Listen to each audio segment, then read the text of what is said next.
All right, what up? This is Jared. This kills. Back at another episode of Bikini Bottom Banter. And guess what, ladies and gentlemen? We've reached the finale of Season 2. Hey, Holla! hey, Okay. hey. We made it. We made it.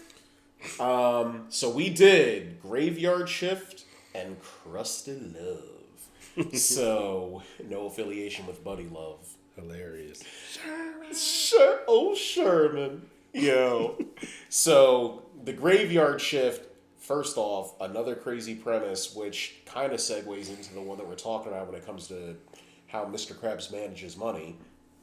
But, you know, Squidward is, I think the Krusty Krab opens at 9 a.m. Yeah. It is 8 p.m. and it's like, 8 o'clock, time to go. Squidward's right there on the door to put the sign up. He's 8 o'clock sharp. He said, and we're closed. I used to do that all the time, Bro, too. I ain't mad at you, Squidward. It's like, As a working man, I ain't mad at you, yo.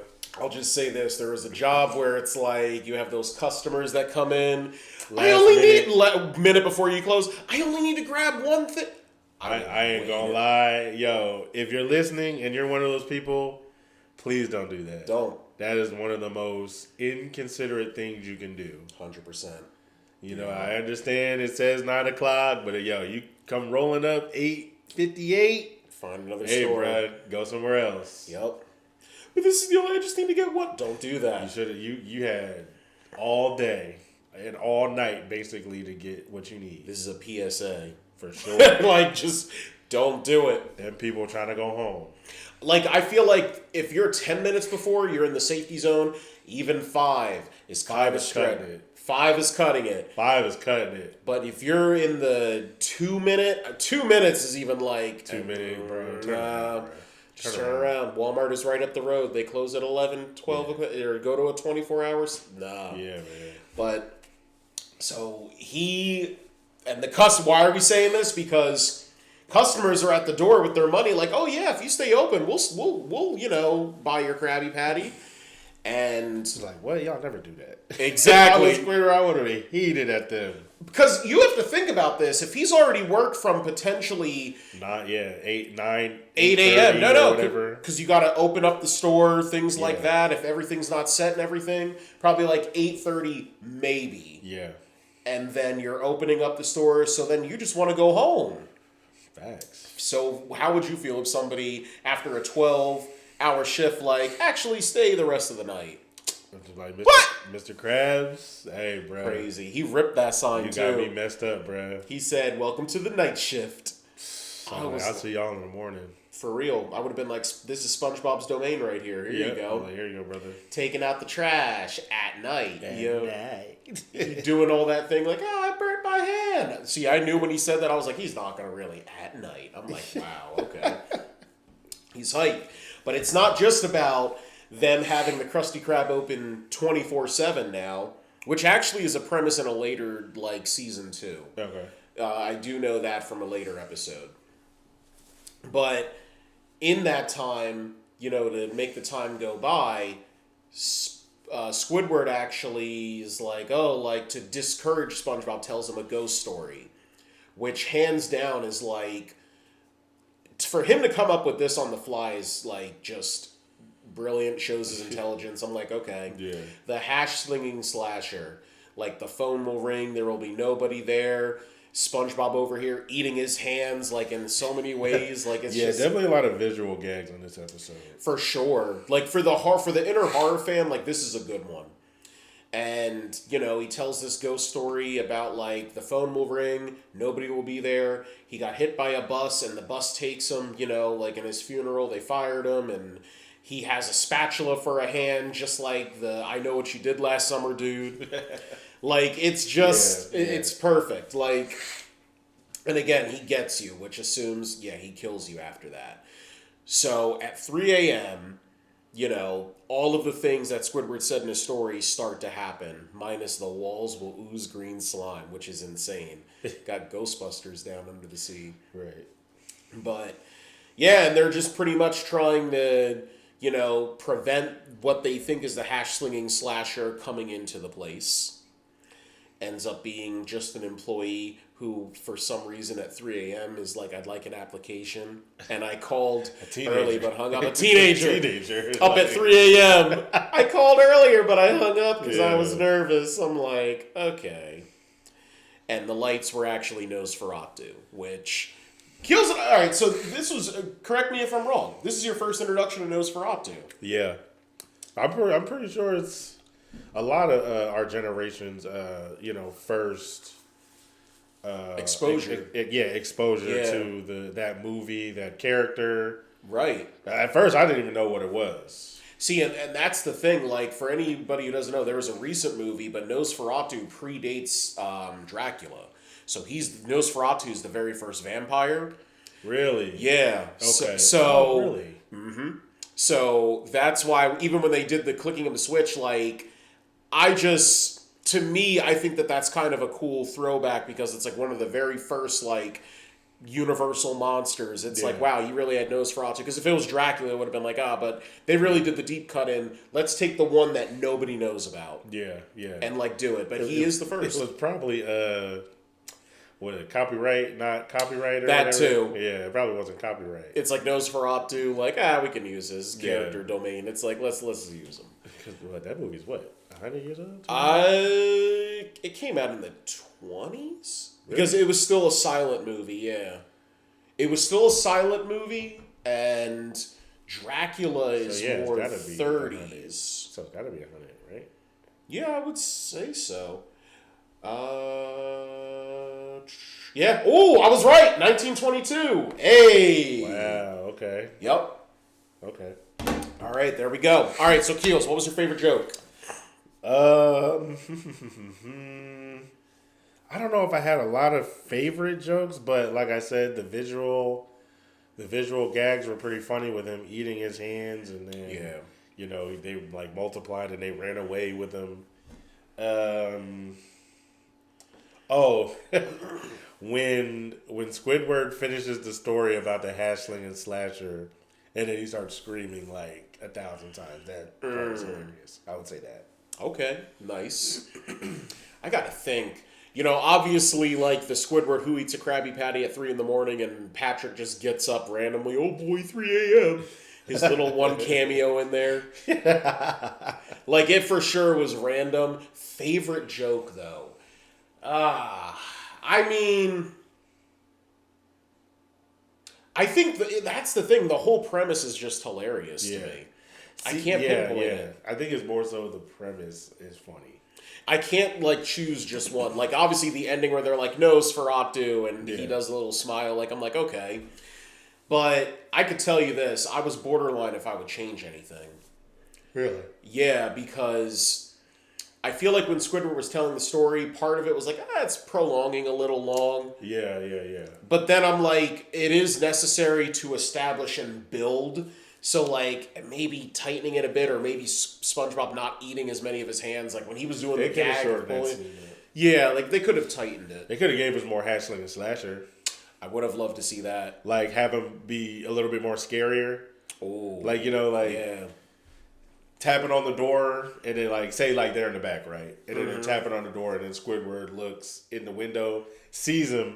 He's like, oh, my God, da-da-da. And then he, like, goes around to another spot.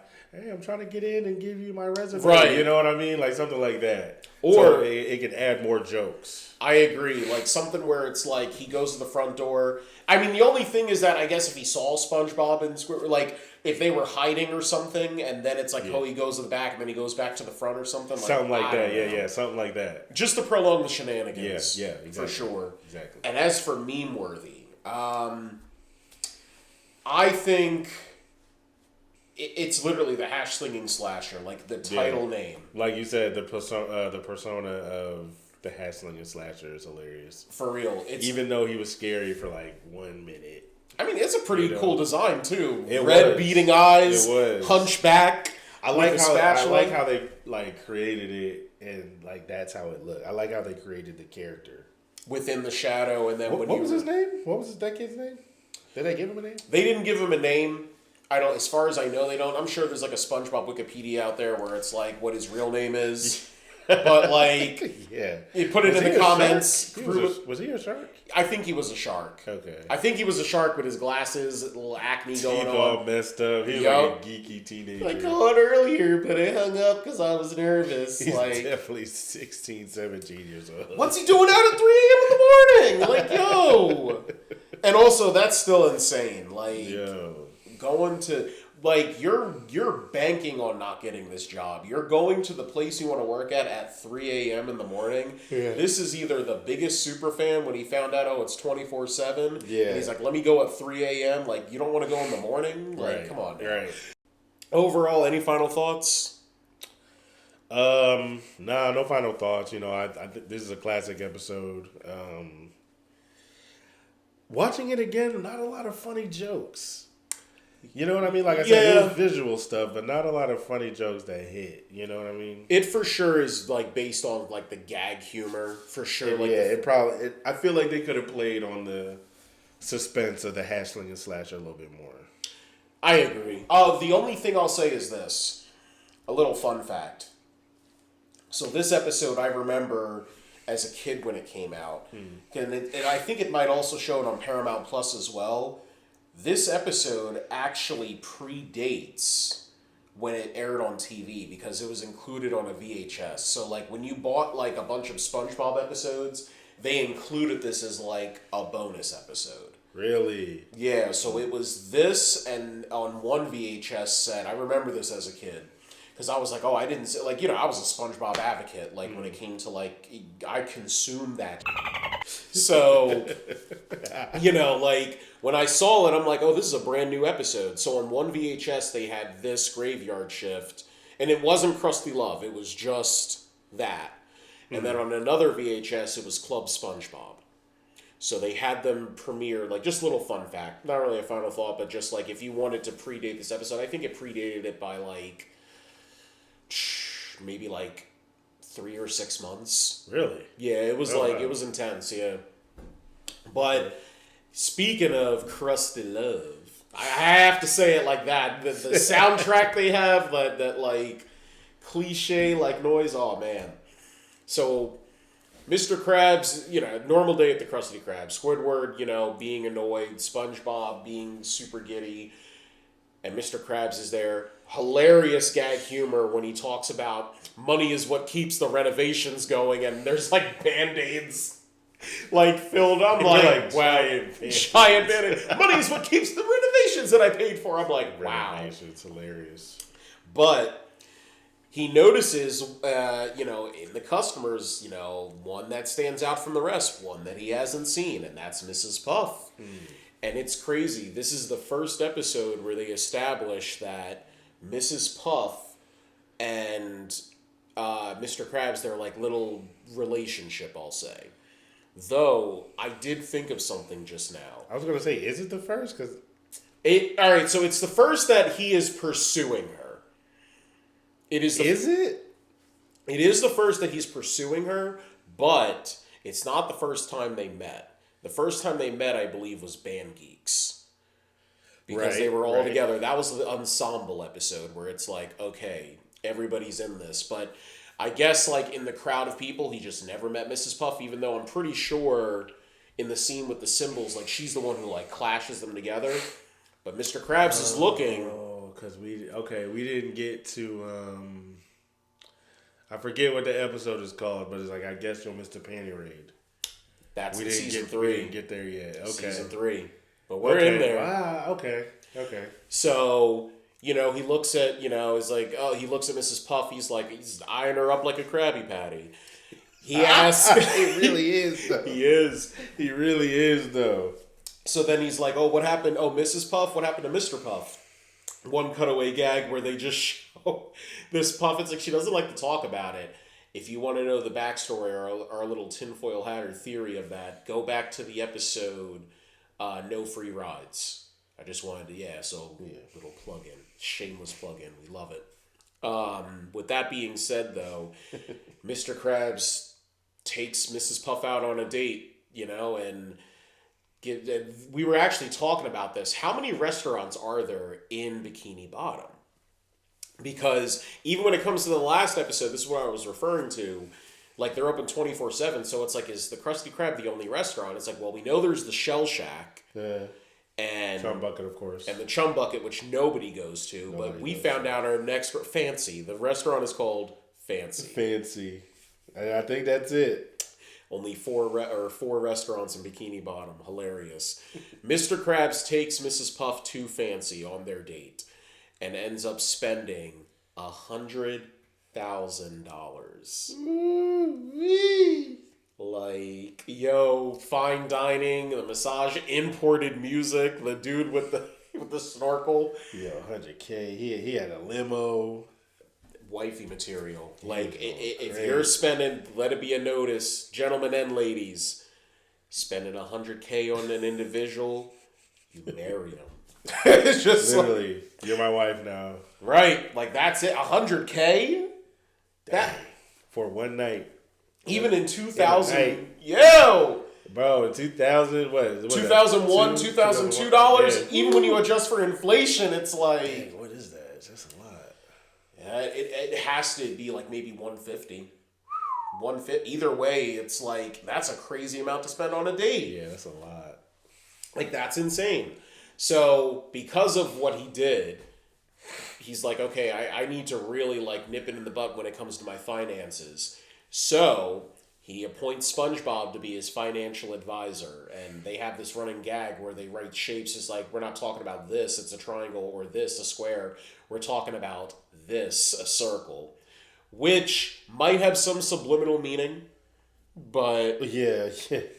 But, I mean, it's like, okay. So... They're about to go to the park, and, you know, I think first it's flowers. Yeah. First he gets, you know, oh, Mrs. Puff, I got you flowers. And then he's like, oh, here's the box of chocolates. And he goes back on his word. Yeah. So then from that point, it's like the shenanigans of, like, Mr. Krabs is clearly trying to woo Mrs. Puff. With money, yeah. And then SpongeBob goes and does it, and then he gets reprimanded by, you know... Why'd you spend that on flowers? It ultimately boils down to, you know, Mr. Krabs having SpongeBob buy all of these things to the point where it's a washer. Yeah. It's either a washer or a dryer, and then he just starts cursing. He bought her a bed. He bought her a new coat, a hat, a clock. I saw a grandfather clock in the back. Yo, she's like, are we going to the park yet? Like, all this for a park date. And then SpongeBob just loses it. Yup, he curses at him. He said, Mr. Krabs. He's over here talking like a sim.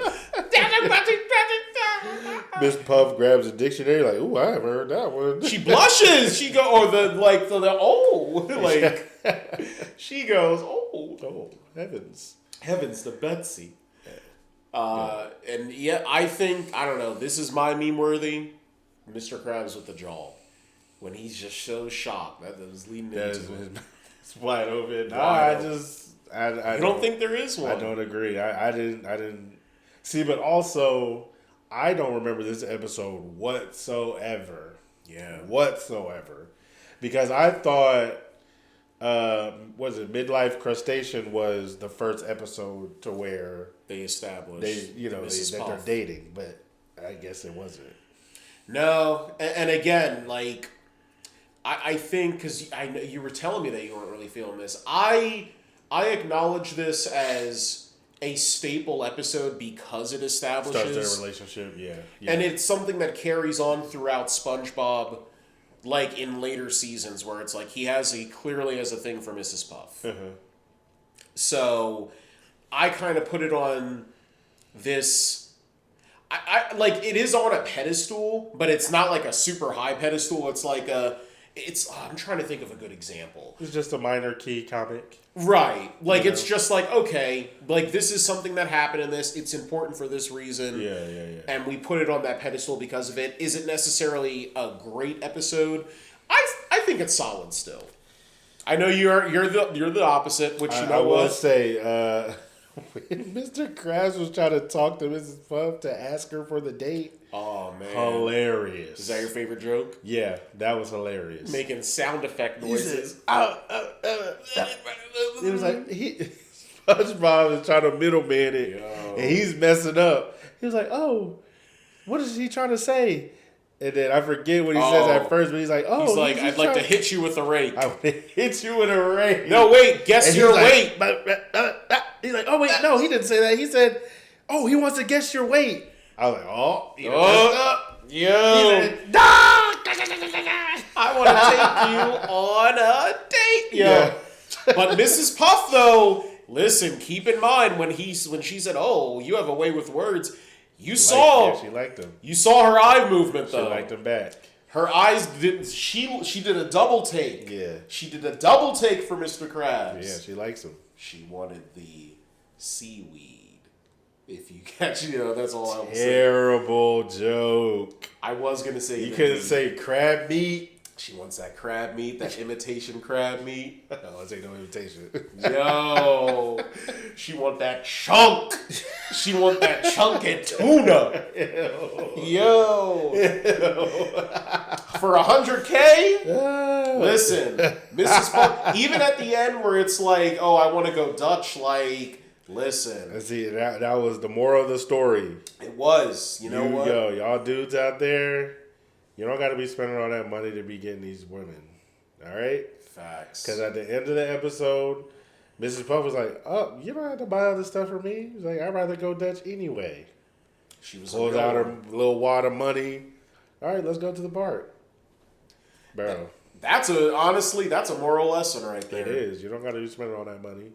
Look, I was going to, you know what? Put in the comments. Because Keels and I were actually talking about this. What's the most that, this goes for the, men and women. What's the most that you've ever spent on a date? Like I said, a couple, it had to be a couple hundred, 200 something. I think I got to, like I said, I crept into the territory of like right under 2.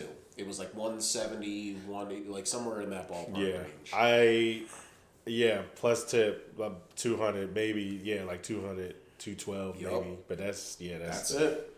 Yeah. And you know what? First time when Mrs. Puff said she's going Dutch, first time I ever heard this word. Like, what does Dutch mean? Yep. Okay. I had no clue what it meant, and I'm like, oh. Yeah, that slipped by me. I didn't know what that was. How about we go Dutch? I'm like, Mrs. Puff. I see why Mr. Krabs pursues her in later seasons. Yeah. Heels, I'm sorry you weren't really feeling this episode. Yeah, it was just, I just feel like, all right, so this is what I would change. So like I said, it wasn't memorable to me.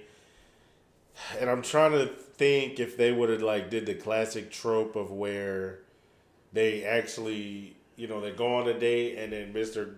Krabs has the little earpiece and I don't know, maybe SpongeBob is telling him what to do. I don't know if that would make it funnier. I don't know. I feel like the only thing I would potentially change is for them to actually go to the park. Like yeah. Like I feel like show us a little bit more. Right, like when you get to the territory of a giant clock and a washing machine and thinking about a dryer, it's like okay, whatever. But like, I feel like you have more shenanigans where it's like, oh, they go to the park. Okay, you need a sun hat, and then it's like okay, oh, like why do we walk if there's like a seahorse carriage? And then spending money there. Oh, you want ice cream, Mrs. Puff? Here you go. Buys the whole ice cream truck. See, I probably would have. I would have changed that. I think I would have changed that. I would have changed like Mr. Krabs. You know what? I think it would have been funnier if, Mr. Krabs is still the same like cheap person he is, but SpongeBob is trying to get him to spend money. I like that. That would have been funnier. I like that. That would have been funnier. And then it's like, oh, we're going to the park. And he's like, oh, are you going to pick me up? Da, da, da. Yo. Pick you up. Yo. We're walking. You know what I mean? Something like that. You know what I mean? Or how about we have, I guess they don't. Say if she wants to go to the She wants to go to the fancy She wants to go to the fancy, but he takes her to the Krusty Krab, but it's fully dressed up. You know what I mean? That would have been funny. Yo, if he took her to the Krusty Krab as the date. Oh, that would have been funny. Mrs. Puff, run. That's funny. Run! This dude is a bum. Yeah. But he had 100K. I can't get over that. The fact that he spent it. Dropped it like it was nothing. Yeah, like, oh, this hurt. But I mean, at least I had it. Like, ooh, man. Goals. Man. Goals, Mr. Krabs. Not to that cheap extent, though. Yeah. Any final thoughts? No final thoughts. All right. We did it. Season 2 is taken over by Bikini Bottom Banter. Let's go. So, obviously, we're going just like Season 1. We're going to have our top 5 episodes of Season 2. Mm-hmm. Stick out for that episode. And then Season 3. I can't wait. Now, I'll just say this. I can't wait. Yo. Season 3 has some heavy hitters. Bro, Season 3. Oh, my God. Cannot wait. Facts. Now, we will be watching the one you actually mentioned. The grass is always greener, but the Panty Raid episode. Yeah, Midlife Crustacean. Which is not available on Paramount Plus. It's not? It's not. Interesting. Because of the topic at hand, but I got the DVD. This is why physical media matters. Yeah, facts. That's a fact. So, we'll be reviewing that. And yeah, I don't know. Season 3 has my favorite all-time SpongeBob episode, so I'm ready. I'll just hint at it. But probably same here, probably. Yeah, same here. Is your favorite Season 3? What's it called?